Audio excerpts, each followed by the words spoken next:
Whenever you're ready. Ahora sí, Rubén.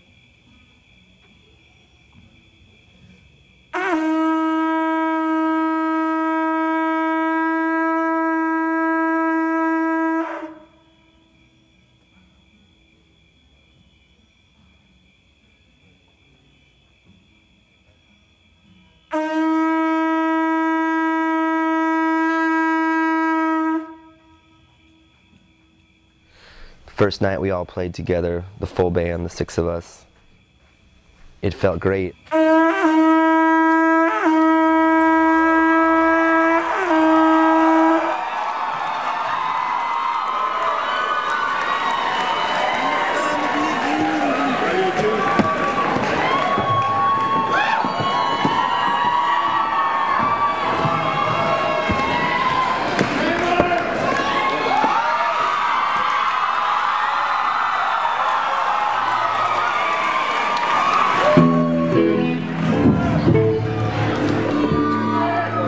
Hello.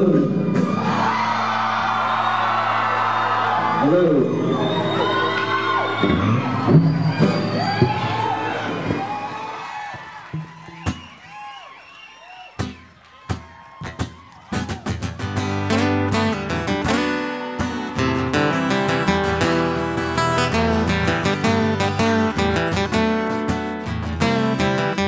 See, it looks. I don't see any discoloration. So let me get this straight. You were Standing on those 2 chairs. Oh, like those 2, 1 foot on one, 1 foot on the other, probably. Rocking out. And I busted my ass. It happens. The record was released, I guess in August, but we started touring before the record came out, towards the end of July. You know, you have an idea of what the song sounds like in your head, but you're really just trying to get through that single performance every night. When you make a song, you know, there's the song as it exists in your mind. For me, like the melody, the lyrics, the way I think of the song in my mind, and then there's the way it's recorded, which is sort of the document that hopefully will be around for a long time and a lot of people will get a chance to hear. And then there's the, you know, the song as it exists every time you play it, you know, and that's always been my approach with touring and with live shows is you don't necessarily have to recreate the record exactly. It's just like, okay, let's all, you know, make this into a new thing and find a place for everyone to play on these songs, because no one likes sitting on the sidelines, you know. That was the beginning of it starting to feel like a band to me.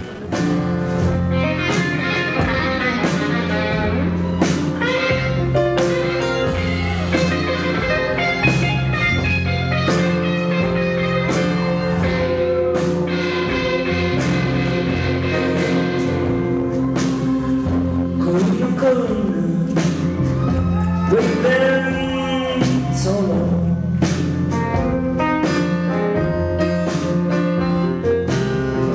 Going on.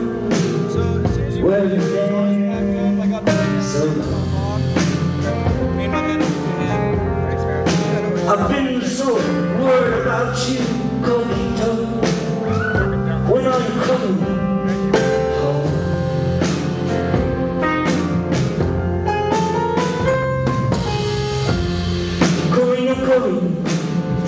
Where'd you sleep?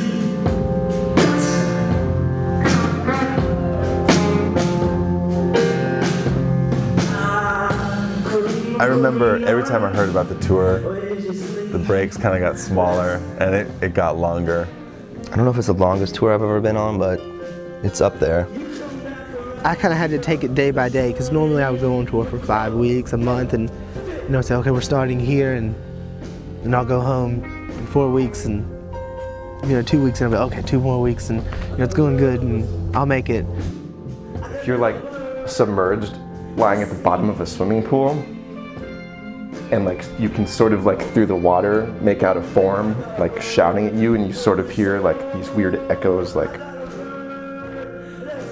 but you don't really hear it, it's all muffled. That's very much what being on tour for like 6 or 7 months is like.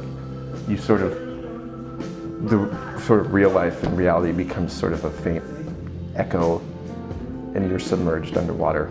Touring is a strange thing just because I think people that don't experience it firsthand might have some misconceptions about it.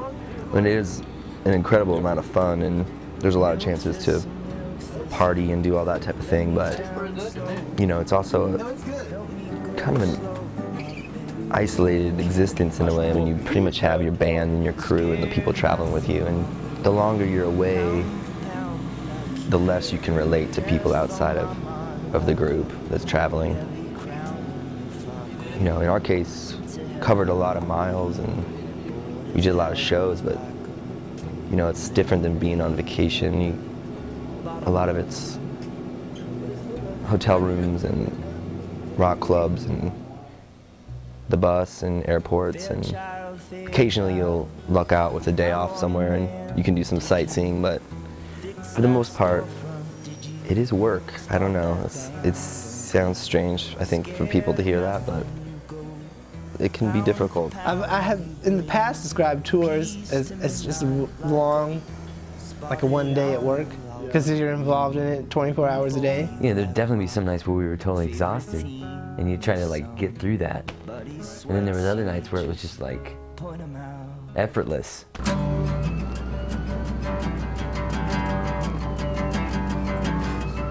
How do you do it? It seems automatic. You get some plastic and you grab it, grab it, grab it, grab it, grab it. Now the feeling is no longer on sale. Shoot through the ceiling. I kind of think it's like rock and roll, you know? You travel around kicking ass every night. Sometimes it's not real, sometimes, you know, you gotta fake it. I mean, we played like 100 shows, right? So it's hard to remember them all. Jeez, you know, I can't remember. The whole thing was awesome. There wasn't ever, Europe was rough. Just the bus, it was terrible. And we broke down the side of the road, like the Alps or something. And we like took like a charter bus to, where'd we go? Croatia? Oh my God.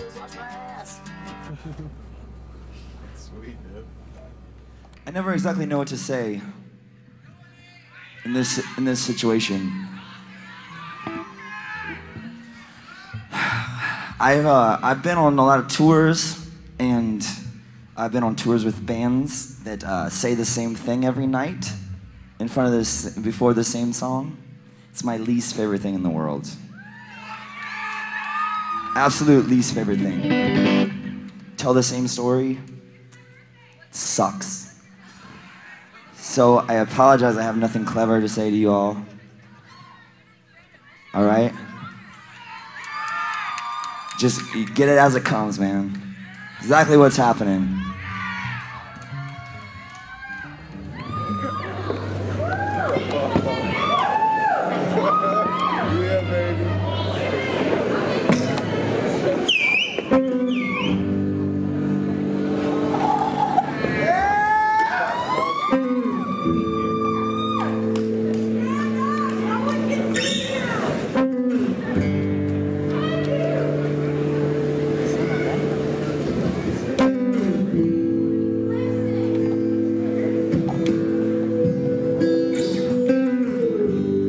I've always described tour to people as like continuing your high school lifestyle.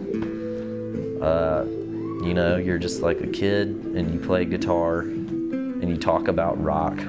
It's Morning Becomes Eclectic at KCRW, and a couple of weeks ago Conor Oberst was in town, and we were very fortunate to get him into the Village Studios with the band for a session. We've got that coming up, as well as some conversation. But first up, the music. It's Conor Oberst. I'm sorry. Is it the band, the Mystic Valley Band? Is that the band that's with you? Okay. So we'll start that again. Sorry.